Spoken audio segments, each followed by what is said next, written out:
Takže, hello amigos and all bitches a blablabla. Ok, takže zdravím všechny, tady je Maris. Opět a zase u challenge s tady to tím kafem. A s tady to tím. Hodně pálivým. Ale vznikne z toho tohle. Které s ním a pak zapiju tímhle. V tom je voda. Ha. Takže ok, už mám rozdělaný tady tento nonsky. Potom, možná nevím na co, ještě. Ok. Možná příště zkusíme tady tento nons. Možná tuhle hlášku znáte, já jsem si na něm strašně navyknul. No tak se asi do toho pustíme. Prostě to dáte na sebe, do lžičky a blablabla. Hej nega, sorry.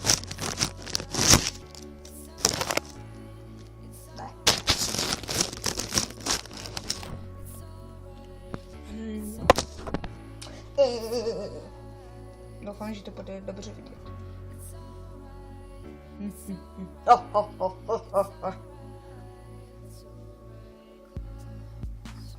Takže to doufám, že to možná bude kratší video.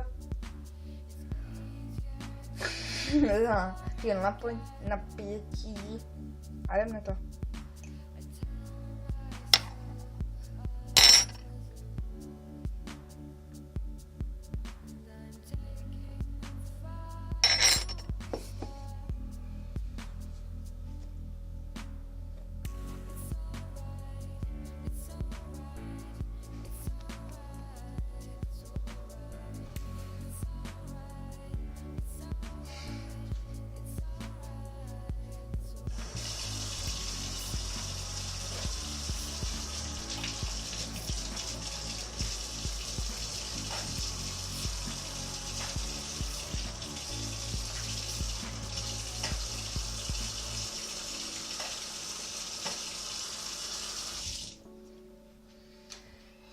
Takže toto nepůjde.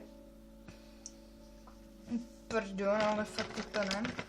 Hlavně ty americké brambory, a.k.a. Američaky, to fakt nepůjde, protože on to na začátku ten pálivý a pak to přijde do sladkého, takže to je strašně hnusný.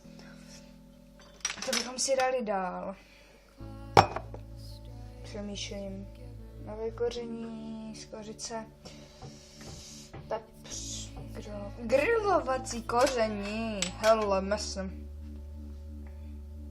Tak asi tak já tady uklidím mezi koření ostatní ty americké brambory, to přijde nějak. Tak, toto dám zpátky a už to bude. Počkej, ta lžička čistá? Jo, je. Takže, jop. Teď si podíváme, co máme teďka. Granulovací koření. Česnek granulový, nebo jak se jmenuje granulovaný, blablabla. Paprika pálivá mlitá.